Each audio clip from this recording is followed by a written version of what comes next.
Telegramda ajoyib yangilik. Endi Instagramga o'xshab xuddi Telegramda ham prямой efir qilsangiz bo'ladi. Buni hozir qanday qilishni?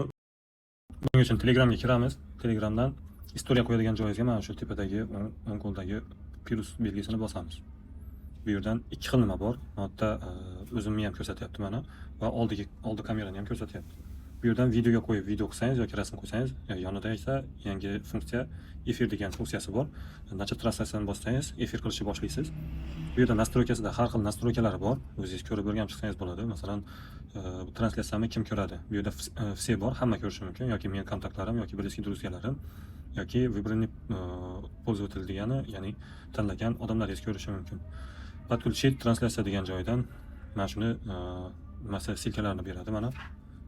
Xohlagan bitta nimangizga tashab, silkasini olib olishingiz mumkin.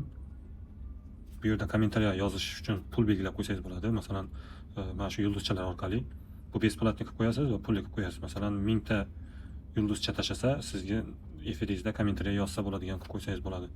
Buni masalan 1 qilib qo'ysangiz, har bitta odam bitta kommentariya yozganida bitta yulduzchadan to'lab sizga efiringizda yozishi mumkin.